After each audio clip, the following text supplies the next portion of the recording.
What's happening right now is basically the dream of every young person from India and Pakistan, and it's actually an honor to sit with you today and ask you a few questions. Allah finds it suitable for me to be in this place, so I better make the most of it, regardless of whether I think I deserve it or not.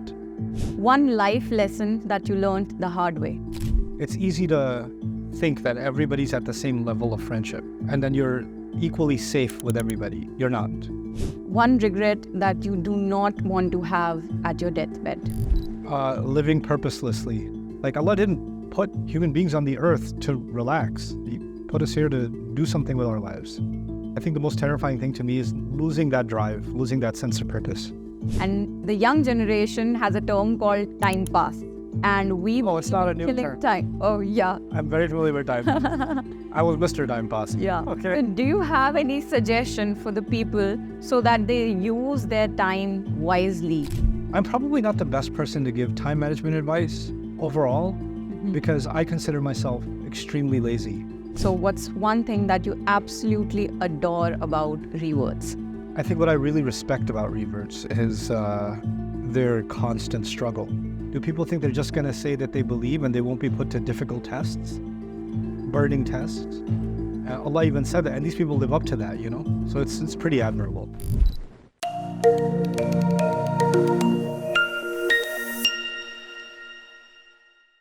Assalamu alaikum, Ustadh Nouman. What's happening right now is basically the dream of every young person from India and Pakistan, and it's actually an honor to sit with you today and ask you a few questions. And I just want to mention that I've been listening to you for 15 years now, and you've actually formed my mindset about Allah subhanahu wa ta'ala, and everything that I now practice and everything that I now believe in has been formed and shaped by you. So I've listened to thousands of minutes of your content, and it has helped me a lot, alhamdulillah. And I do a fraction of that work through my content and doing my part to make a change. And inshallah, I'll be asking you a few questions today. Sounds good. The young Nouman who was shaking while doing the first lecture versus the Nouman Ali Khan now. When you look back at your journey, how incredible it has been. How do you feel? Honestly, sometimes it feels like it's a different person. It's been so long. Yeah, no, and there have been moments in my life where I'm just, heading into a lecture, or I'm about to meet with somebody, and I'm just thinking to myself, how did I end up here?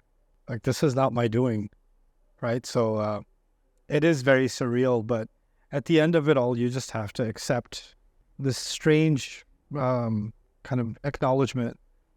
I tell myself, I don't deserve this place, but Allah finds it suitable for me to be in this place, so I better make the most of it, regardless of whether I think I deserve it or not. Because, people will come up to you like you just told me, I shaped your view of Allah subhanahu wa ta'ala. It's a heavy thing to say. And I know nothing about you. And yet, you have that connection to me, right? And my first reaction to that internally is, yeah, that wasn't me at all, right? I'm just doing what I love doing. But if Allah has given that opportunity to my work for people to benefit from it in that way, and to connect to Allah's words in that way, and to Allah subhanahu wa ta'ala and His Prophet that way, then it just puts a bigger sense of responsibility on me, that whenever I do decide to share, that I better do my diligence with that and carry that with more and more, rigor, I better do my homework. So I find myself rediscovering the Quran quite a bit because of that sense. You have indeed helped thousands and millions of young Muslims. I can vouch for that. And I really want to thank you for what you have done on this. That's the best thank you you can give me is just make dua for me and continue to benefit, inshallah. If any khair comes, then we see the rewards of it. Inshallah. And I want to ask you, what's different about today's generation compared to the previous generations, which is a good and different thing about this young generation? I think this generation is more informed. I think they're more aware of what's happening in the world. I think they're not they have an opportunity to not be in a bubble where their ideas are only reinforced by people of similar thinking. I know that social media algorithms want to keep you inside an echo chamber and only expose you to content that will reinforce your pre-existing ideas. That's how the algorithms are designed. But I think young people are breaking free out of that too, and they're challenging their own ideas. They're learning more about the world around them, and they're asking more existential kinds of questions, bigger questions. And I think that's really exciting, because when young people do that, that's the first stage of an entire society's reinventing themselves and rethinking their entire cultural story, right? So I think it's a really exciting time. So the change is happening. I think so. Yeah. Okay. I do think so. One life lesson that you learned the hard way. Your best friends are probably going to be the people before your success. Can you explain that a bit? So if you reach success in any field, then of course you make new friends, right? And they can be wonderful friends. But there are some friends you have before all of that happened. Yeah. Right? And those friends, you know them at their core, they know you at your core, and there's no reason for them to be your friend other than the success just you. That you are. They're not attached to your success, they're attached to you. Okay. Right? So you can have friendly acquaintances, partnerships, all those kinds of things can be there. But your closest friends, they're almost disconnected from your work and your fame and all of that. They know the real you as a person. Yeah. And that carries over. I think that's, because you get, it's easy to think that everybody's at the same level of friendship, and then you're equally safe with everybody. You're not. You have to really know who you are ultimately safe with. Like, even if you think of Rasulullah Sallallahu Alaihi Wasallam, he spent the most time with Abu Bakr Siddiq, it seems. And Abu Bakr Siddiq speaks the least about his experience with the Prophet Sallallahu Alaihi Wasallam. Right? The fewest hadith come from Abu Bakr Siddiq, which is baffling, because he's the person who spent the most time with, hours and hours and hours, entire days, entire nights, entire journeys, right?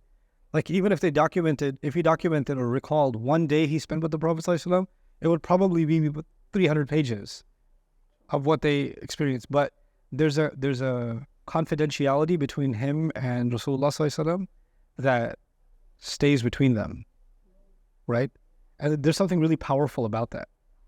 And of course, the Rasul Sallallahu Alaihi Wasallam loves all of his companions, but there's layers to these relationships. And there's some people that are just in the most inner layer. And then there are people that are further and further out in their layers, So the same thing in our lives. That's a very good learning. One regret that you do not want to have at your deathbed. Living purposelessly. I don't believe in retirement. Death is the retirement. Like, there's plenty of time to sleep under the dirt. Like, if you're alive and you have, this idea that, no, I don't have enough money, that I can just relax and all of that kind of stuff. Like, Allah didn't put human beings on the earth to relax. He put us here to do something with our lives. Every breath, every day is an opportunity Allah has given us to do something, to make something of it. Benefit yourself, benefit somebody else, but be purposeful, be intentful. And that's what I get. I think the most terrifying thing to me is losing that drive, losing that sense of purpose. Ustad, continuing with this, what most people don't realize is that with every lecture that you give, you put hours and hours of work behind that, which also tells that you are a very, very disciplined person and you manage your time very well. And the young generation has a term called time pass.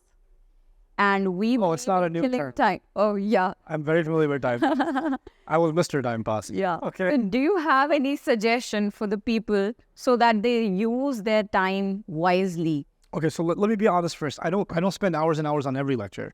So let's get that cleared. Okay, so yes, the Quran Week lectures that I'm doing on a deeper look at a surah at a time, that is an enormous amount of work. That's at least, I'd say, an aggregate of 10 to 15 hours of study per ayah of the Quran, and some longer ayah, even longer than that. when you come back. And that's just my work.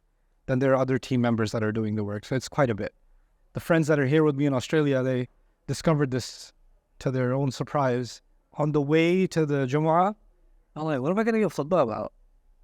Oh my God, there's like 10 minutes left. And then I asked like everybody in the car, can you guys be quiet? I got to figure out what I'm talking about in 10 minutes.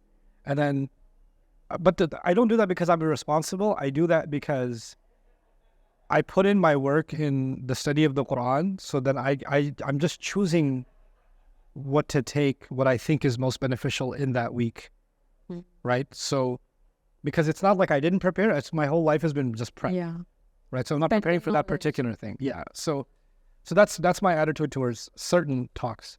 But as far as time management is concerned, I'm probably not the best person to give time management advice overall, because I consider myself extremely lazy. Laziness can kick into the afternoon. You could have a little bit of chaos here and there, but so long as your mornings are set, you'll be fine, right? So that's kind of how I operate. But then the other thing is I put myself under high pressure situations. So because then I won't have a choice but to accomplish the task at hand. But it's not like a goal I set for myself and nobody knows about it. I'll announce my goal. So I'll say, okay, Surah Al-Taghabun, Quran Week's happening on this day. Now, whether it's 100 hours of study or 300 hours of study, it's going to happen because I already announced the date, right? So what that does then is I can be lazy all I want, but I'm just going to have to get it done. There's no choice in the matter. So I put myself in those high pressure situations to be productive. Nice. Ustad, you've seen journeys of many reverts to Islam. Yeah. So what's one thing that you absolutely adore about reverts? I think what I really respect about reverts is their constant struggle. Because you can't just turn a switch and then you're a different person. You have a whole life, family, culture, habits, friends, dark secrets, whatever. It's all there. So it's not like you started a new life in every way. You started a new spiritual life, but biologically, psychologically, socially, economically, you're still the same in the same world. But now you have this new lens with which you are undoing so much of what you were, that was your normal, and now so much of that has to become unacceptable, right? And even though Islam is so powerful and it's so admirable that people are able to make that remarkable change in their life, that doesn't mean that old life doesn't have a very powerful magnetic pull, and it's constantly tugging at you, trying to get you back to what somewhere in your heads, that's normal. And then everybody around you is saying, why did you become strange? Why can't you be normal again? Go back to being normal. So and these are the people you trusted your whole life, and they're telling you you're being strange, right? And they're fighting that, and they're not listening to that. And it's a very painful thing to go through that pressure from the people that love you the most and hold on to Allah in that. Muslims, born Muslims, see a new Muslim and they're like, oh, they're struggling. They're just learning how to pray. They don't know much.